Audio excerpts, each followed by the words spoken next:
Ya, teman-teman, balik lagi bareng gua di Bibi Channel. Kali ini gua mau ngebahas pertandingan yang sangat-sangat tak diduga hasilnya, yaitu pertandingan antara Barcelona versus Bayern Munchen. Banyak orang mengira laga ini bakal seru, bakal menghadirkan banyak serangan-serangan yang seimbang ya. Tapi ternyata di luar di luar ekspektasi banyak orang. Bahkan skornya ini bisa dibilang skor terburuk Barcelona sepanjang keikutsertaan mereka di ajang Liga Champions. Ya, Barcelona sendiri kalah telak dengan skor yang sangat-sangat meyakinkan untuk Munchen, yaitu 2-8. Kalau lihat dari line up-nya,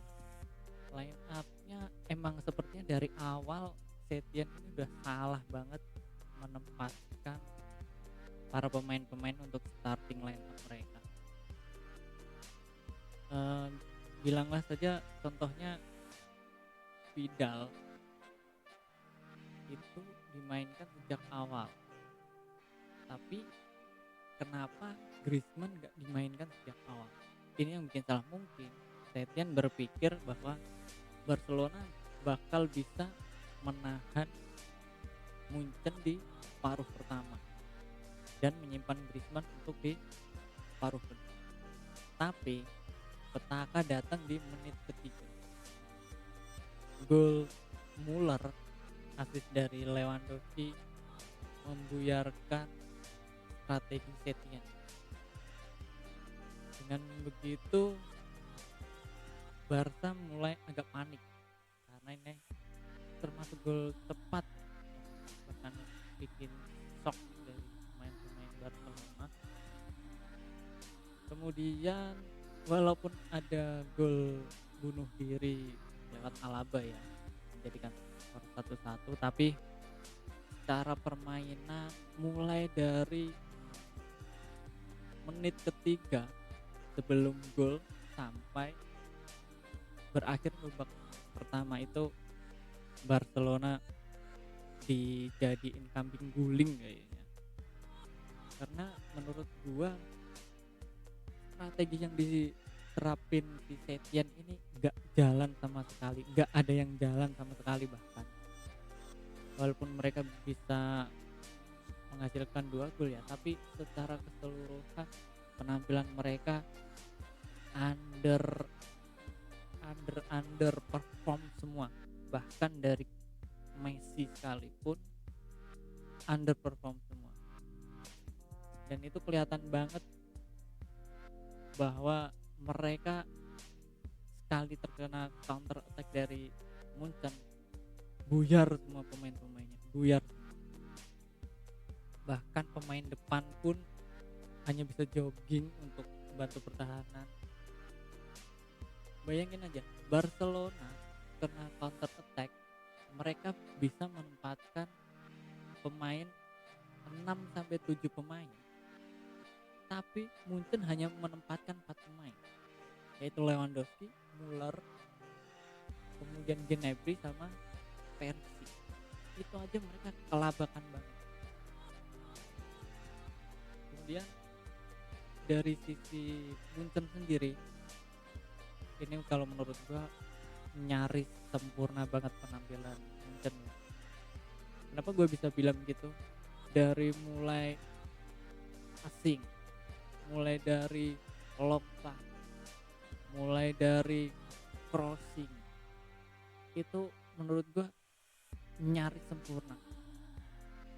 Coba lihat di wingback mereka antara Kimmich sama Davis, crossingnya bener-bener akurat banget. Kemudian direct ball dari Thiago juga itu bener-bener keren abis. Hampir semua direct ball dari pemain Munchen itu tepat sasaran, tepat ke teman-teman yang lain. Jadi ini keunggulan Munchen ya dibanding Barcelona. Itu passingnya parah banget ini. semenjak gua ngelihat permainan Barcelona ala tiki taka era Pep sampai sekarang, nggak pernah gua ngelihat passing paling buruk Barcelona kecuali di hari tadi. Parah banget itu.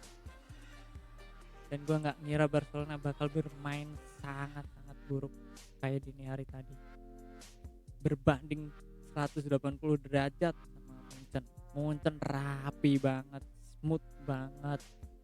Bola nyaris ngalirnya tuh enak banget, pas ke pemain-pemain lainnya. Direct ballnya ke Lewandowski. Gimana Muller kontrol banget di belakang Lewandowski. Itu gila, keren abis sih, keren. Gue akuin sih Munchen dini hari tadi sangat-sangat nyaris sempurna kalau menurut gue ya.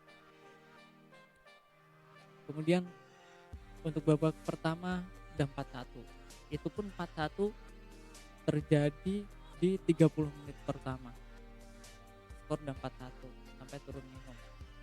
Kemudian mulai lagi ke babak kedua. Babak kedua Griezmann masuk, dikira bakal kasih perlawan, ternyata sama aja. Ini gue nggak tahu Setien itu punya backup strategi atau punya backup plan yang lain, tapi gue nggak tahu itu mereka ada backup itu atau strateginya sama, karena permainannya nyaris nggak berubah menurut gue, berbanding terbalik sama Munchen. Begitu Coutinho masuk, udah habis semua Barcelona, udah tamat langsung. Gue udah feeling sebenarnya waktu gol pertama dari Muller itu, ngelihat permainan Barcelona beda banget, walaupun mereka juga ngasih perlawanan ya di sampai 15 menit pertama itu ngasih perlawanan, tapi ngelihat permainannya Munchen itu gue yakin banget Barcelona pasti habis lah sama Munchen. Dan terbukti di babak kedua,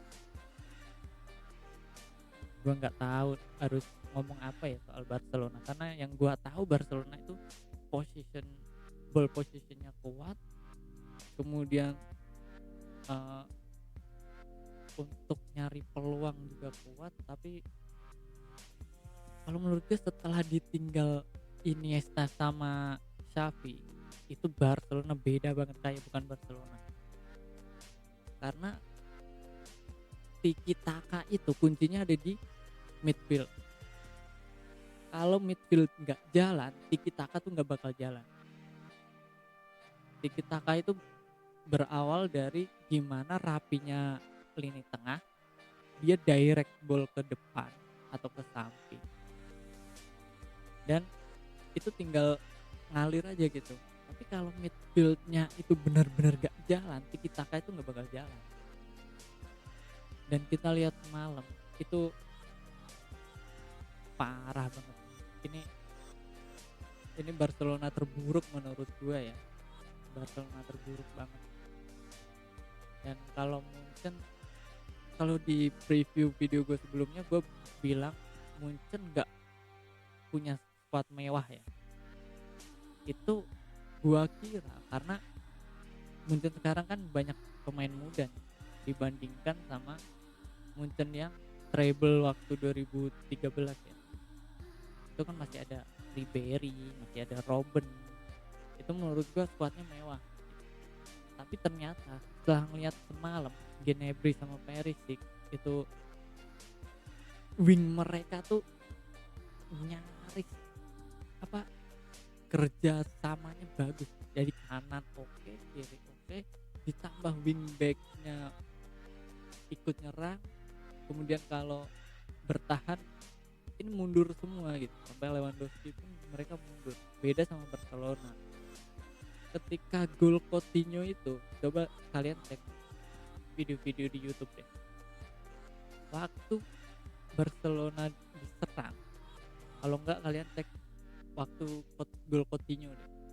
Waktu gol Coutinho, lihat antara Messi sama Suarez mereka itu jogging, jogging men, jalan gitu, teman-temannya diobrak-abrik, mereka jalan doang. Itu parah banget kalau menurut gua. Tapi emang Munchen layak banget lolos ke semifinal. Untuk Barca, kalian mesti banyak berbenah, banyak cuci gudang, banyak-banyak pemain yang cuman numpang nama doang di situ. Kalau squad kalian nggak dirubah, nggak dirombak, ini bakal begini terus sampai tahun-tahun ke depan. Oke gitu dulu teman-teman. Thanks for watching.